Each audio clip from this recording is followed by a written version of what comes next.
გიდასტურებთ, რომ ჩვენ მუნიციპალური არჩევნებისთვის ვემზადებით. რა გინდათ? და თუ მანამდე ახალი არჩევნები არ ჩატარდება, საპარლამენტო არის შანსი, რომ ამ არჩევნებზე გავიგე, მივიღე პასუხი. ამ ერთი განცხადებით გიორგი გახარიამ დაადასტურა, რომ ემზადება 4 ოქტომბრის არჩევნებისთვის. ექს-პრემიერი ინგა გრიგოლიას რეაქციაში არ გამორიცხავს, რომ პოლიტიკური ვითარების შეცვლის მიუხედავად საარჩევნო ბიულეტენში გახარია საქართველოსთვის პარტია ოლიგარქის პარტიის გვერდით აღმოჩნდეს. ჩვენ ახლა ვემზადებით საპარლამენტო და ადგილობრივი არჩევნებისთვის ერთად ოქტომბერში. ამ თქვათ ერთად არ დაინიშნა, ბატონო გიორგი. აი რო არ დაინიშნება, მე გადავწყვეტ. არა, მივიღებთ თუ არა მონაწილეობას? კატეგორიულად უარს არ რა თქმა უნდა არ ვამბობ. რა თქმა უნდა არ ვამბობ. და ის პარტიები, რომლებიც აქ თავს იკლავდნენ, რომ არც ერთ შემთხვევაში ბოიკოტს უცხადებთ და მუნიციპალურ არჩევნებში მონაწილეობას არ მივიღებთო, აი ისინი რომ მიიღებენ ამ არჩევნებში მონაწილეობას, მე და თქვენ აქ ვიზე გაქვთ ეჭვება, ბატონო გიორგი. ექს-პრემიერი ვარაუდობს, რომ 4 ბარიერ გადალახული პარტიიდან ერთადერთი არ იქნება, ვინც თვითმმართველობის არჩევნებზე იბრძოლებს, თუმცა ჯერ ის ერთადერთია, ვინც არც მანდატებზე თქვა უარი, არც საარჩევნო სიები გააუქმა. ეგრეთ წოდებულ საგამოძიებო კომისიაშიც მივიდა და უკვე ცნობილია, რომ თვითმმართველობის არჩევნებისთვისაც ემზადება. სიცხადისა და კაფეობის გარეშე წინააღმდეგობა არ გამოვა ჩემს მიერ დასმულ კითხვაზე, თუ კი არაფერი არ შეიცვალა. გავდივართ თუ არა საადგილობრივ არჩევნებზე, პასუხი არ არსებობს. აი ამ კითხვას როდესაც ვამ და პასუხი არ არსებობს, დიახაც ეს მაფიქრებინოს, რომ ბევრი ფიქრობს. არ შეიძლება ერთ ავტოსატრანსპორტო საშუალებაში იჯდეს რამდენიმე პოლიტიკური პარტიის წარმომადგენელი, ერთს არ ვიცი, ფეხის მუხრუძე კონდეს ფეხი მიჭერილი, ან აშვებული და მეორეს პირიქით ხელის მუხრუჭი კონდეს ამოწეული ან ჩაწეული რა.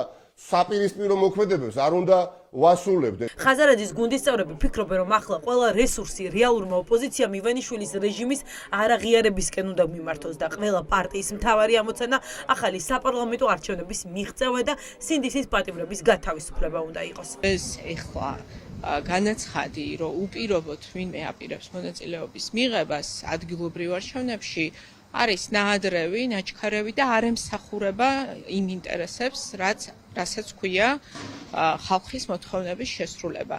ჩვენ ყოველ შემთხვევაში ესე გვჯერა და ასევე გვჯერა, რომ მნიშვნელოვანია იყოს ერთიანი პოზიცია ამაზე. გახარიას აღიარება პოლიტიკურ ველზე შესაძლოა ახალი დაპირისპირების მიზეზი გახდეს, რადგან ყველა პროევროპული პარტია ქართულ ოცნებას ყველა დონეზე ბოიკოტს უცხადებს. ექს-პრემიერის პარტიის გარდა არც ერთი პროდასავლური პარტია არ ამბობს, რომ მზადება ამ პროცესისთვის დაწყებული აქვთ. პოლიტიკოსები ფიქრობენ, რომ ახლა არჩევნებში მონაწილეობა საპროტესტო მუხტის მოკლა და რეჟიმის არაღიარების წყალში გადაყრა. არანაირი ადგილობრივი არჩევნები არ იქნება და ეს რაღაცა ზღაპრები, რომ ვითომ ოპოზიციამ შეიძლება რაღაცა დედაქალაქი მოიგოს და შემდეგ ეს ყველაფერი არის ბოდვა, ტყუილი. ამ არჩევნებზე ადამიანები არ მივლენ, შეუძლებელი ამ არჩევნების მოგება, ისინი დაწერილ რიცხვს არც უნდა. ყველა ჩემი აზრით, ვინც ეგეთ განცხადებებს აკეთებს, სინამდვილე შეელოდება იმას, რომ მოკლდეს პროტესტი და მე თქვან, რომ ქუჩიდან არაფერი არ გამოგვივიდა და ამიტომ ეხა შევალ და ტრიბუნას მაინც გამოვიყენებ. ნანახი მაქვს ეს 20-20 არჩევნების შემდეგ. გახარიას მის პარტიას შესთავაზეს პრივილეგიები ფული იმის სანაცვლოდ, რასაც ახლა აკეთებს და რას აკეთებს ახლა ის არ გამოდის პარლამენტიდან, მან გააправა ფაქტობრივად კომისია და წულუკიას გააჩაგრინა პირდაპირ მნიშვნელობით თავი და ახლა მესამე ამბობს, რომ უნდა შევიდეს არჩევნებში. ეს არის სამარცხვინო გადაწყვეტილება და ჩვენ ამ ბოლო დღეებში ვნახეთ ფაქტობრივად პოლიტიკურად გაშიშვლებული გახარია, რომელიც ჯიბეში უზის ბიზინა ივანიშვილი. ის რომ გახარიას გუნდს სამზადისი დაწყებული აქვს თვითმმართველობის არჩევნებისთვის, სინდისის პატიმრების ოჯახის წევრებისთვის თავს არ დამცემია. მშობლები, ვისაც ყველაზე მეტი აქვთ დასაკარგი, ფიქრობენ, რომ ამ ვითარებაში არჩევნებში მონაწილეობა დაუშვებელია.